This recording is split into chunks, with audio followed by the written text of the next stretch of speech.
What did I do? Oh, oh. Now can you hear me?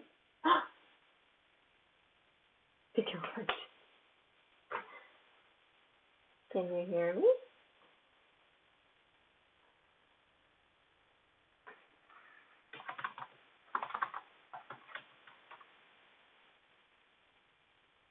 Testing, testing. Yay. Oops.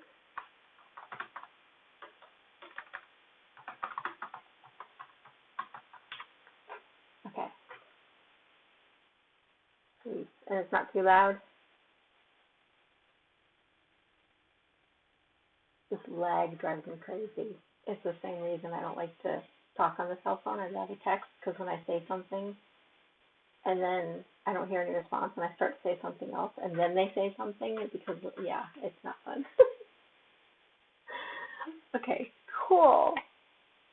All right, I have to lower my headphones because I had sound problems if you're just joining us.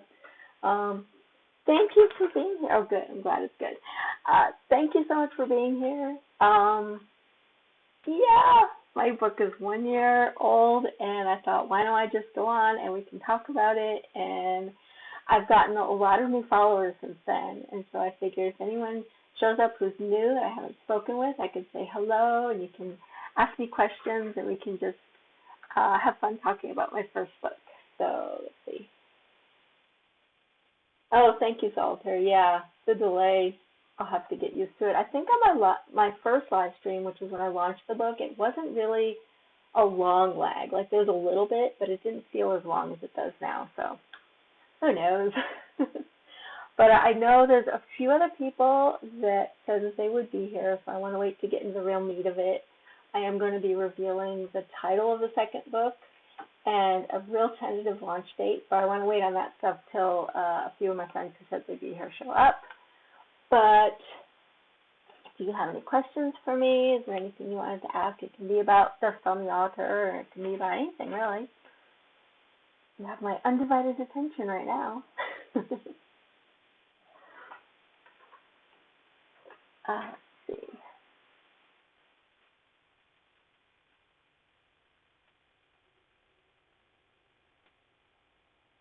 Okay.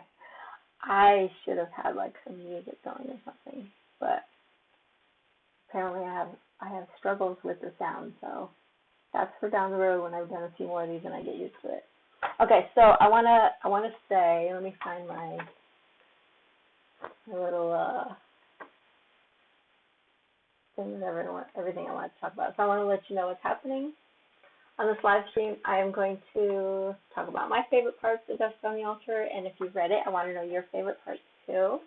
Ask me anything at any time. I was going to do a little segment of it, but I think anytime you want to ask me something, just drop it in the chat, and I will answer it as soon as I see it.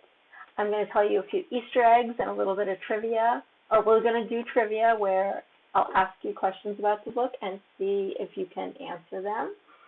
And then I'm going to tell you a little bit about the sequel and when I hope to release it. This is a big hope. I could be wrong. But I read something recently about how if you don't set a time limit on things, time can seem to stretch very long until infinity, and you'll never get the thing done. So I decided I'm going to set some really ambitious goals for the sequel, because my first book took 5 years from the time I wrote the first draft to publish, and I don't want the second and third book to take 5 years. So I'm going to tell you when it is in a little bit. Okay, let's check this here. Okay, so Salter EA, thanks again for showing up so early. I appreciate that. Did writing this next book come easier after you finished Dust on the Altar? Yes and no. It was easier in the fact that I didn't have to build the world and create the characters and all that. So all that kind of basic foundational stuff was already laid in. The plot was a little bit easier to write because I had the general overall idea of what was going to happen because of the characters I introduced in the first book and the natural progression of, okay, what would come next after the end of Dust on the Altar. So in that aspect it was. As far as anything else, No, not really. It was actually a little harder because I wrote the first draft for book 2 while I was still working on book 1, and then went back and realized, okay, a lot of things, once I finished book 1, Dust on the Altar, a lot of things had changed. So I had to go through that first draft I wrote for book 2 and change a lot of things. I basically did a reverse outline where I went through each chapter I'd written and kind of did a little synopsis of what happened in the chapter. And then when I got to the end, I could look back and say, oh, okay, this needs to change here and that needs to change there. And then I basically did a second first draft, if that makes any sense. And that's not even complete. I still have to write the finale. I went on a week writing retreat not too long ago to try to finish that finale, and I got a lot done. But the finale is so hard because I want it to be satisfying. You know, I want it to really be worth all the struggles to get to it. I have some new ideas. I'm going to work on it, and I'm hoping to get that done any day now. But NaNoWriMo's coming, and my hope was to write book 3 first draft during NaNoWriMo. So are you doing NaNoWriMo? I'd like to know, because some of my friends like to do it and some don't. I think it kind of depends on your style of drafting, whether you kind of edit as you go, or if you're more like just get the words down, which is kind of what Nano's designed for. So let me know if you're doing NaNoWriMo. Let's see. So since there's a few watching now, so hello if you just joined us and you haven't said hi yet. If anyone watching is brand new and this is their first video seeing of me, welcome to my channel. My name is Michelle Winkler, and I call myself an indie author in training, even though I have published a book, because there's so much that goes into writing a book that I feel like I'm still learning a lot. I'm still brand new at this, so I'm going to call myself an author in training for a while probably. But on my channel, I do share my writing journey and some of the mistakes I've made. So if you are a writer, hopefully you can learn from my mistakes and not make the same ones yourself. And today we're talking about Dust on the Altar. It's been out for a whole year. Let's see, is there anyone who hasn't read the book that wanted to know a little more about it? Let me know in the comments. And at any time, you can just type in the comments any questions you have for me, and I'll answer as soon as I see them. Let's see, what else did I want to do today?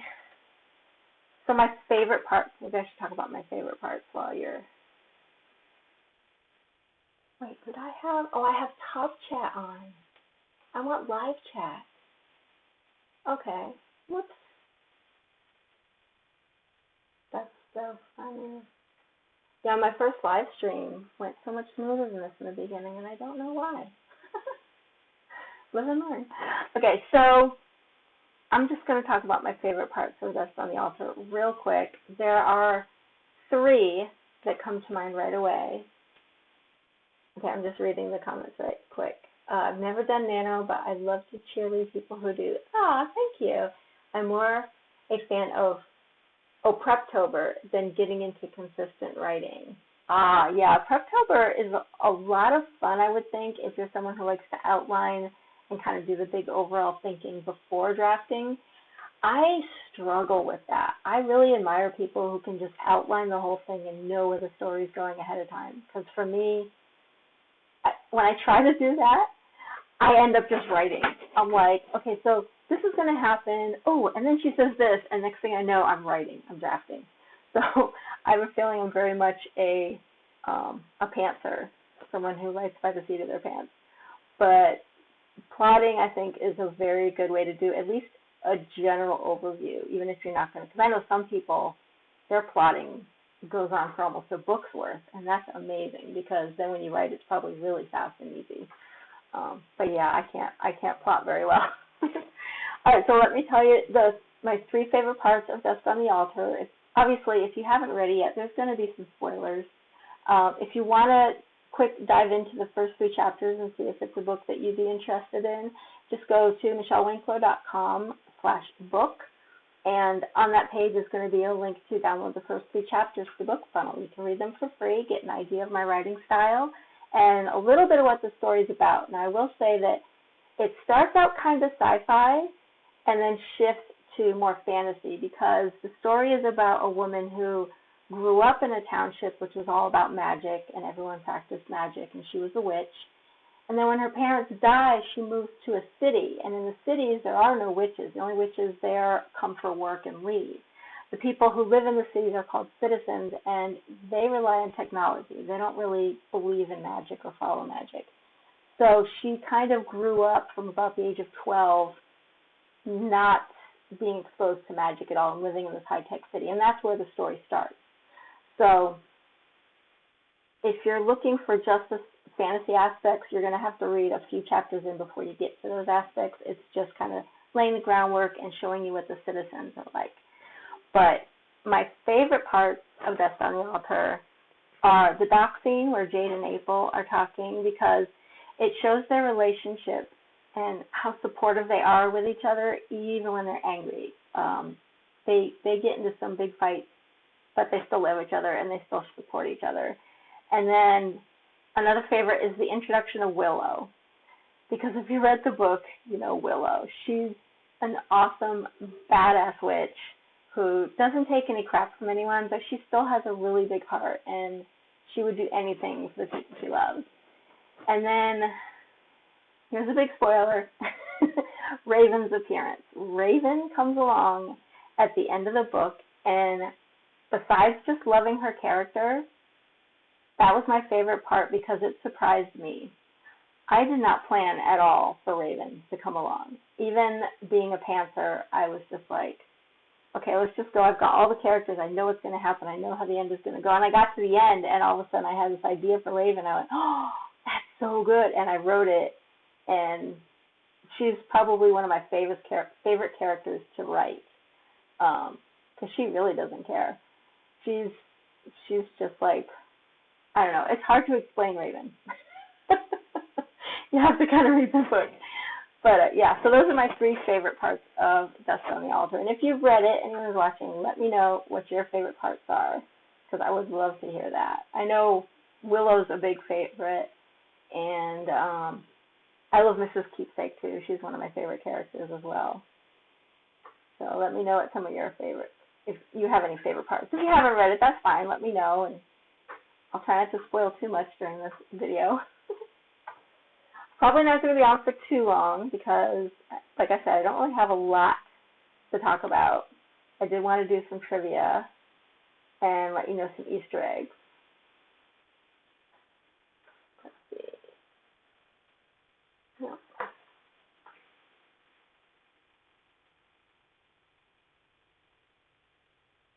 So, Salter E., have you written any full stories yet, or are you still, I call it dabbling in writing. That sounds condescending, but it's not. I wrote a lot of partial stories for years before I wrote Dust on the Altar. So you have to write in order to learn how to write. So there's nothing wrong with starting stories and not finishing them. It gets frustrating after a while, but there's nothing wrong with that. Oh, Krista! Hi, Krista! Oh, thank you so much, Krista. Krista's one of my friends who's been following me for a while, and she's a book blogger. Check out The Bookish Hedge Mom? Did I get that right? I think I got that right. I'm so nervous I can't remember anything right now. But yeah, she's got a great little blog, talks about all kinds of different stories, and and yeah, she's been around here for a while, so I'm happy you're here, Krista. Okay, so Salter, I haven't read yet, but I'll forget any spoilers when I do read it. I'm still studying the craft and plotting out stories in my journal. Okay, so yeah, I'd be great at a video like this because I'd be like, spoil me. I won't remember in 5 minutes what you said anyway. So there's not a lot of spoiling that I've said so far other than you've got a new character to look forward to at the end.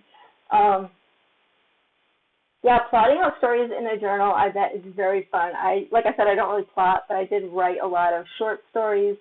I did some fan fiction for Buffy the Vampire Slayer. I guess you'd call it fan fiction. I did a couple partial stories for Star Trek, way back in the day when I was young. And they were such fun to write. I think part of the fun about writing in a journal, writing without the intent to publish, is you can really write anything, and there's no stress because you don't intend for anyone to see it. And so that's a lot of fun writing. When you're writing a book, you know you're going to publish. It gets hard because you want to write what you want to write, but at the same time you have this little voice in the back of your head saying, your mom's going to read this. And so that kind of, it colors what you actually let go through to the final draft. I think it's good to not think that way when you're just drafting the first draft, because so much can change, but it's still there in the back of your head. So writing in a journal is probably a lot more fun writing than writing a book to publish. Okay, so since you haven't read the first book, let's see. What else can I say about it? So I already said how this woman, her parents died when she was young. She moved to the city. Well, she gets a call from her hometown saying that her aunt has passed. Oh, that's a spoiler, sorry. Saying that her aunt has passed and that she needs to go back to the township to take over the coven because she's the last of the bloodline. She has to. There's no one else. And so that's kind of where the story really kicks off is, okay, I won't spoil anything more, I promise. Will she go back to her township or will she not? And if she does, how is that going to work? Because all these years she hasn't practiced magic. She hasn't even wanted to think about magic because she connects that to the death of her parents. So that's kind of where the story goes. It's also partly a mystery because her aunt died, but she doesn't know what killed her. So she's got to kind of figure out, how did her aunt die? Did someone murder her? What's going on with that? So it's a little bit of a witch story, a little bit of a mystery.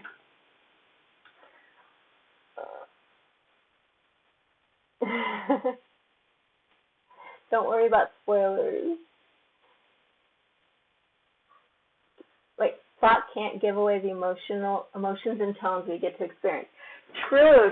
I've been watching a lot of movie reaction videos, and I saw one recently where they had already seen the movie, but it had been a long time ago, and so I said, oh, I'll just watch it anyway. And even knowing what was going to happen, they still reacted almost as if they'd never seen it before. It was really fun. So yeah, even if you know how the story's supposed to go, it's still not the same as actually reading it. So I agree with you. I would say if the story sounds interesting, definitely check out that free 3-chapter summary, because I read a book one time that sounded amazing and the cover was great, and I started reading it and I was like, I don't really like this style of writing at all, and I couldn't even finish it. So that's why I put the 3 chapters out there, because I wanted to give people a chance to see my style of writing, to decide if they wanted it before they actually went and bought it. But if you do read those 3 chapters and you like it, now's the time to get it, because I have it on sale in ebook format until tomorrow night. So you have today and tomorrow to decide if you want to get it for 99 cents. Otherwise, it goes back up to the regular price. Okay, so let's see. Okay, so are you still here, Krista? You've read the book. I know you might enjoy these Easter eggs. If I haven't told you already, Krista and I talk a lot, so I might have already told you. But I'm going to go through a couple of the Easter eggs. And also, for anyone watching this on replay, hello, thanks for checking the video out. So some of these Easter eggs. There's a character called Mrs. Scrivener. And if you're a writer, that name might be familiar, and that's because she was actually named after the writing software called Scrivener. It's a program that helps you separate out all your different chapters and look at them in a column on the side.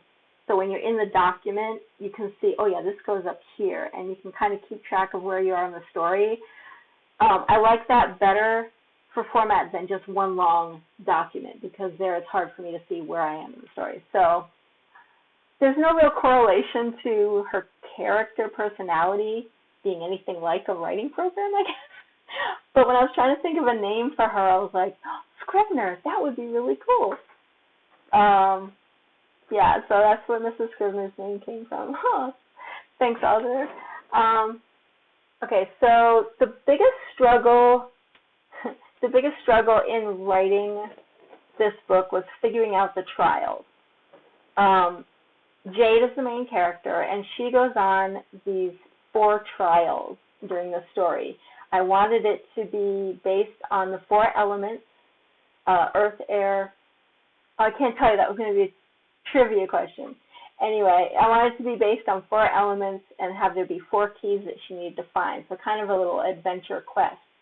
But figuring out how that would work in the plot of the story was probably the hardest part. I went through several different versions of that over many drafts, trying to make it all work.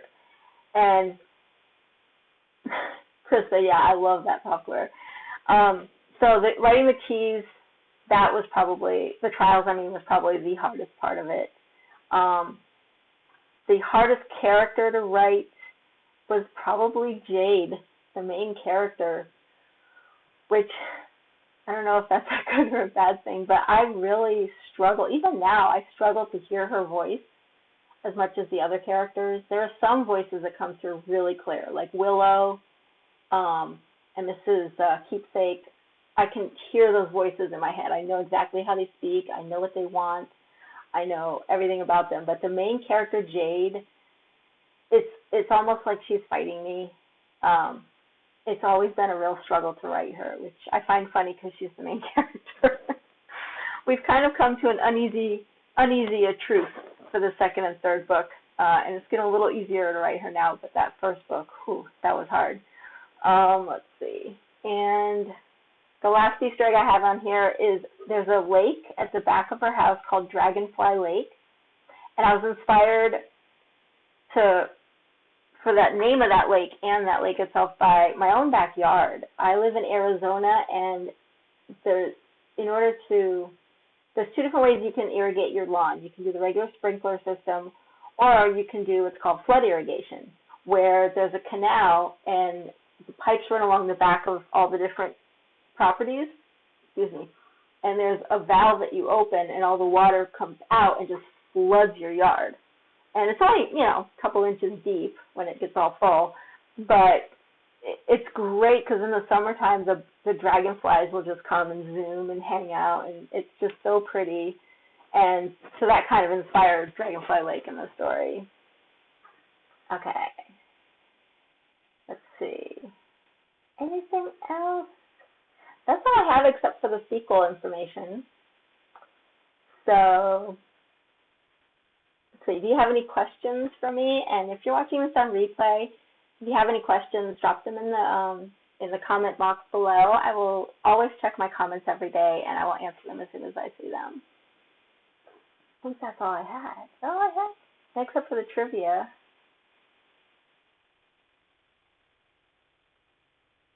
How can we do the trivia? Because Salter, you haven't read it. Krista, you probably know all these trivias, but competing against yourself is no fun. Popping you in the Bluetooth. Aw, Krista, you're so sweet. Thank you so much for showing up in your busy, busy day. I appreciate it. Okay, so let's see. I'm gonna ask some trivia questions. So if you're watching this on replay, because there were quite a few people who said they were going to show when they had time. So I'm assuming they're going to watch it on replay. So the trivia questions I have, let's see. Okay, so this one was suggested by Jen Jarrett. Hi, Jen, if you're watching this later. So the question is, what did the fairies ride? And was it fireflies or dragonflies? That one you might be able to guess.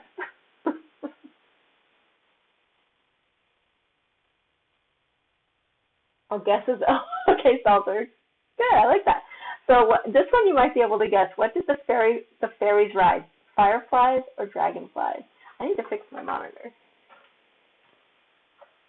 Okay, I have my glasses on, so I have to lean forward to read it. So do you have a guess, Salter? They're fireflies? No, sorry. It was dragonflies.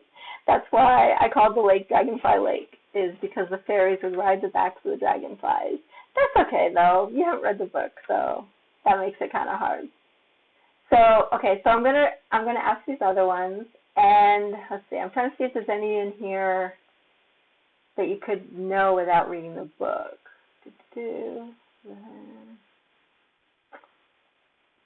Yeah, I think. Yeah, dragonflies would look cooler to ride than fireflies. I agree. Okay, so the only one here that you might be able to guess without reading the book is what are the 4 keys and which elements do they represent? So I don't know if you'll be able to guess what the keys are, but you can try. So there are 4 keys that Jade has to find during this quest, or these quests, and they represent 4 elements. So if you can guess what 4 elements the 4 keys would represent. I think I kind of gave away 1 or 2 of them earlier. So I started to tell you, and I was like, no, wait, that's a trivia. Hey, Josteva. Happy birthday. Thank you. I appreciate you stopping by. This is my first book, so my first book birthday is pretty exciting. And we've talked a little bit about the story already. Let me know if you've read it or not. If you haven't, I do have 3 chapters that you can read for free to see if it's kind of, the kind of style writing you would like. And we're doing a trivia question. What are the 4 keys and which elements do they represent? You might be able to guess that because the 4 elements are pretty common in witchcraft and magic and things like that. So let's see. Salter says water, fire, wind, and earth. I'm so used to saying them in a certain way that looks weird to me. Earth, air, fire, water. You pretty much got it. It's air instead of wind, but you got the rest. So yay, Salter. Good guess. That's okay, Josteva. It's a story about a witch whose parents died when she was 12, and she moves to the city where they don't do witchcraft. In the city, it's all just science and technology, and she grows up there, and then she finds out when she's grown up that her aunt has been killed, and she needs to go back to the township to take over the coven and become coven leader. And that's kind of where the story kicks off, and she has to go back to her home township. And I've had several reviews comment about the family in it. It really is kind of a story of found family and friendship and facing your fears and the traumas of your past, because it was, can you drop a link for me? Oh, thank you. Let's see. Yeah, you can get the 3 chapters for free, so you can kind of try it out, because that's one thing I miss about getting books in bookstores. All my books are pretty much ebook now, unless, and it was so nice to be able to sit there and read the first few pages of a book and decide if I wanted to buy it before I go to the register. And with ebooks, I mean, they have the look inside feature, but meh. So on my website, there's the first 3 chapters you can get from BookFunnel and decide if you like it. So my website, I'm going to drop links here.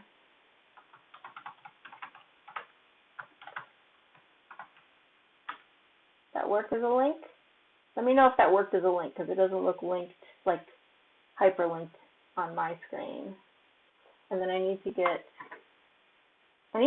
a comment, with both the link.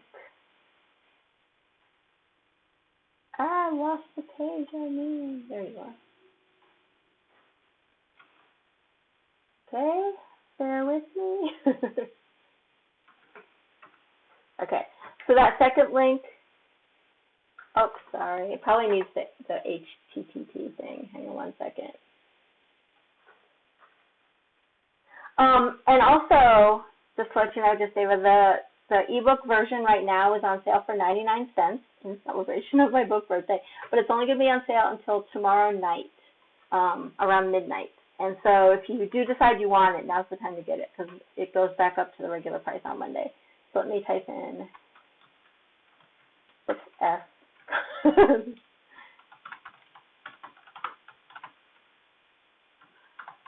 Okay, try that. Let me know. Okay, there it now looks like a link.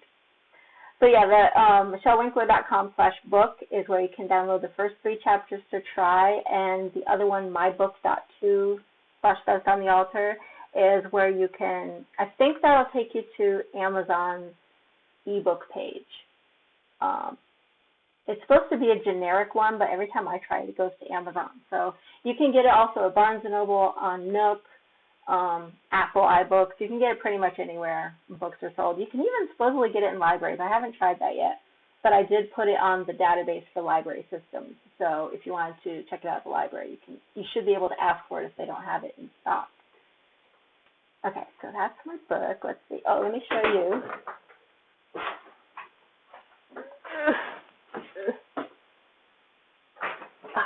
Sorry, I should have had this planned. Oh my gosh. Okay, so here's what my book looks like. It's an actual book. Okay. And the back cover. I had to show you this because I love this cover.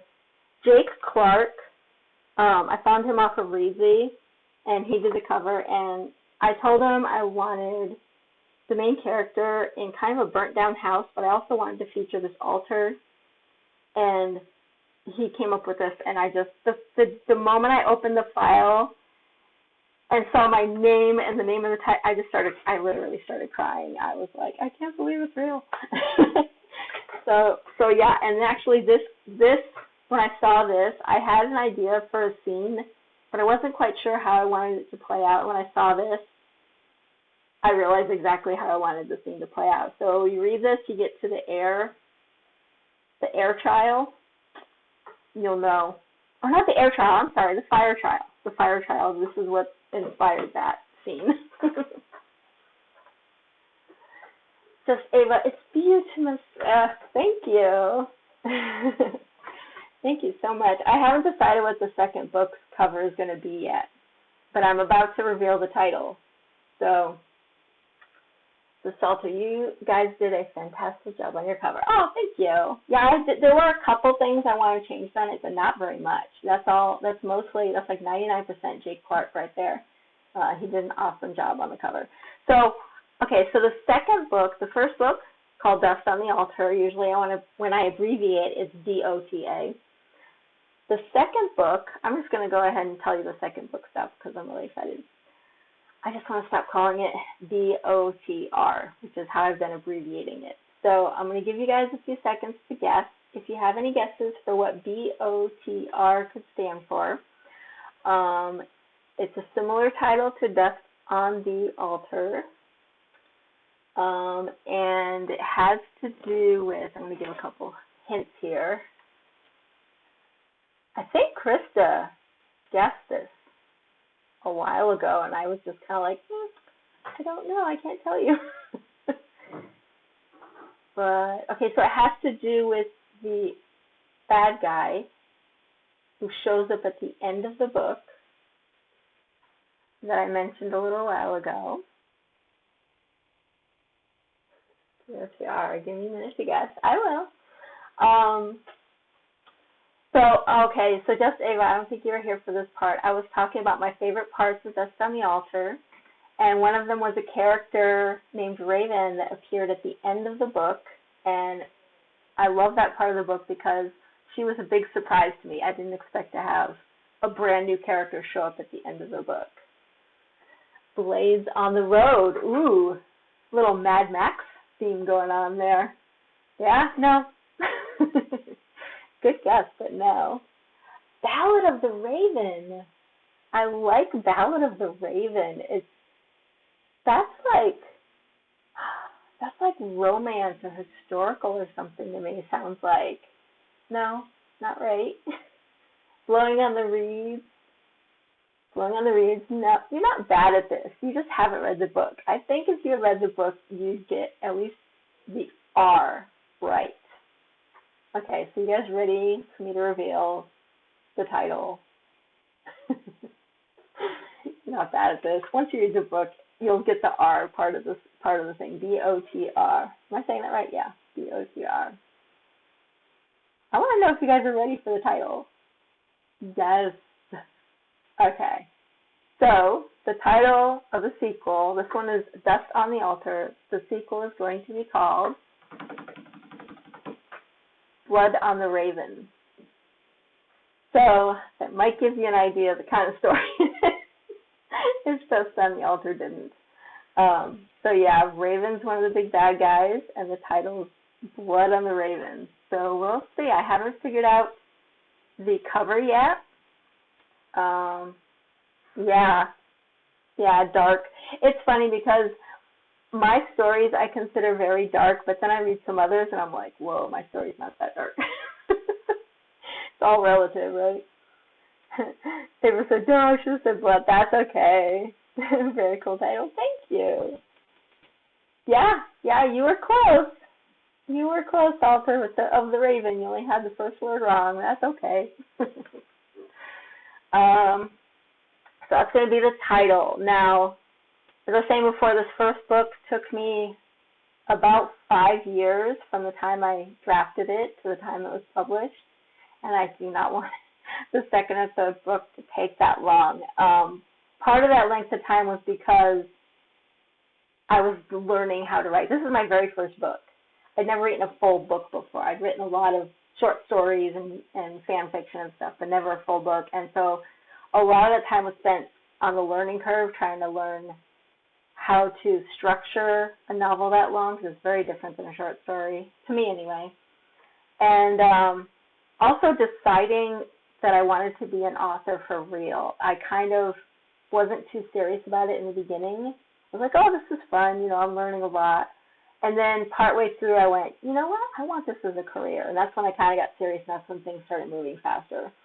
So the second book and the third book I'm hoping to write at about the same time. So they'll be quick releases, one after the other. Krista asks, are you going to use the same cover artist? I hope to. I sent him, oh, that's a spoiler, hang on. I sent him a message not too long ago to try to get back in touch with him, because I've only just commented, like I follow him on Instagram, so I've commented on some of his Instagram photos and stuff, but we haven't really talked since this book, the first book, so I don't know. I hope so. I really hope I can get him to do the second book. This first book, I'm going to show the book again. This first book, which I love so much, it recently won an audiobook production from the Page Turner Awards. I managed to get through the first, second, and up to the third round of judging, so I was on the short list, which in itself is pretty awesome. There's only 28 of us that made it that far, and I was one of the people they chose to get an audiobook, so yay! My book will soon, hopefully, be out in audiobook. I'm still waiting to hear the details on that. They've sent a message to the person in charge of it, so as soon as I know that, I'll be posting that on social media and let you guys know.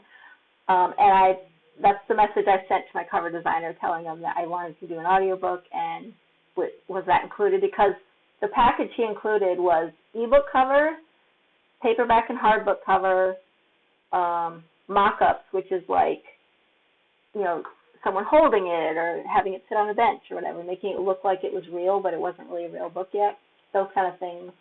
And so that was all part of the packages, plus unlimited changes. So like if something like I realized the color was off, we could fix that easily so it wouldn't be an extra cost. So I messaged him to see if it would be an extra cost to do the audiobook. Salter says, oh nice, congrats on getting your audio project selected. Thank you. It was quite a shock, and I have a video. I'm not going to post it because this video is already going pretty long, much longer than I usually have. But I have a 6-minute video of the award show and me winning that prize and my reaction to that. So if you want to see that, let me know, and I will post it after this video is done. Okay, so the second book, Blood on the Raven, I want to draft that and the third book, which has a tentative title. I'm not sure I'm going to keep it, though, so we're just going to call it Book 3 for now. But the Blood on the Raven and the third book, I'm hoping to like when I'm drafting one book, the other one is out to betas, and then when that comes back from betas, I can draft the other one, if that makes sense. I can kind of juggle those two books together. If I can do that and not confuse myself too much, I'm hoping to publish Blood on the Raven, Book 2 in the Lighter Shade of Darkness series, December of 2022, so December next year, which is really fast compared to the first book, and then hoping to publish Book 3 in January of 2023. So next December and next January, hopefully I'll have the whole series complete. We'll see. We'll see. When you feel like it, do post. Okay, so Salter says, when you feel like it, do post. It's great to see the milestones. Also good for you to have a record of the highs for when you're revising or editing. Yes, it's funny. I'm going to also do a kind of a year in review video of everything that I've learned since starting this book, which is more than a year, it's 5 years, but whatever. A review video and kind of put in some compilation videos from my channel and things like that. And so I was looking through past things, and I had forgotten a lot of what it was like to be writing back then and not know what the future holds. So it'd be kind of neat to write a letter to my future self when I get Book 2 published to say, this is how you're feeling now, remember?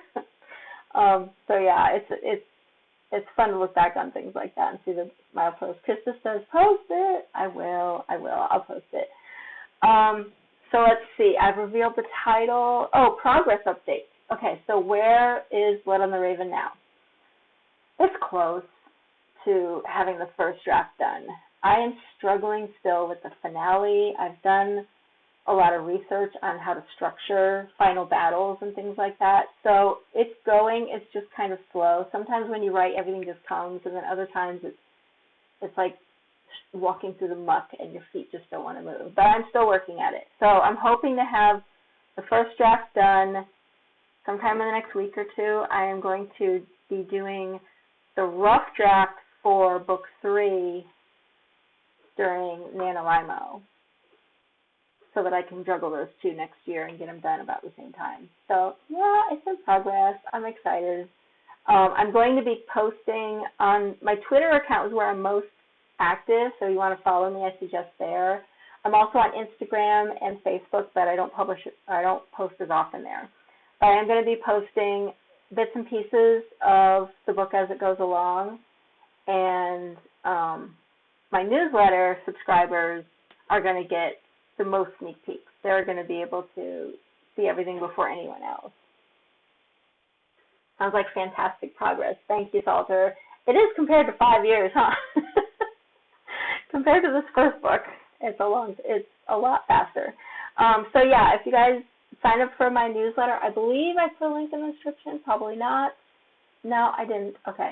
So any of my other videos will have a link in the description. I'll put a link in the description of this one after this is over to sign up for my newsletter. And that will be, the newsletter subscribers are the first to hear when it's done, to get sneak peeks of snippets from it. And also, I plan on doing the same thing I did with the first book, which is to write 10 short stories, like, you know, a couple thousand words or less, based on the characters in the book. And these short stories were, some of them were backstories of the characters. Other ones were, okay, when this was happening with the main character, what was going on with these characters? Those kind of things. So it gives you a little more world building, a little more insight into the characters. So all my newsletter subscribers get those first for free, and they'll get about one a month leading up to, for 10 months leading up to the launch. And then once the launch happens, you'll get all of them compiled into an ebook for free. And then after that, I'm considering using that as one of my reader magnets for my newsletter. I don't know. I haven't decided that yet. But you will be the first to read them. Krista, there's a structure to final battles. A lot for me to still learn.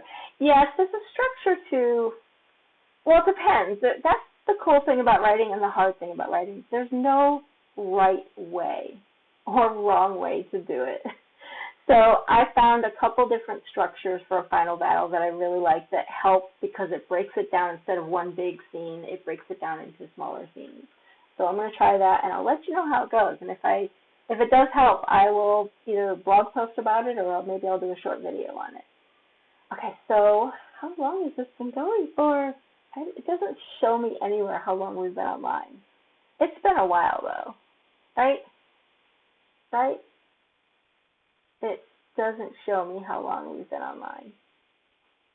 Maybe this will show me. No, I have no idea. But it's probably been far too long. So, all right, so I'm going to wrap it up. If you have any other questions for me, let me know in the chat. Again, the ebook version of Dust on the Altar is available for 99 cents up until tomorrow night, and then I'm taking it back up to the regular price. The second book in the trilogy, Blood on the Raven, is going to be hopefully done with the first draft next week, so next month, so maybe I can publish it at the end of next year. Fingers crossed. Let's see, Salter, congrats on your anniversary, and thanks for taking the time to share with us. Anytime, Salter. Thank you so much for coming by and saying hello. I appreciate you guys so much. Let's see, anything else? I don't think so. Okay, if you have anything else after I hang up, just drop it in the comments. I check them every day. Thanks so much for watching, guys. I appreciate you. Have a great day. Uh-oh. Where's my thing? There it is. Bye.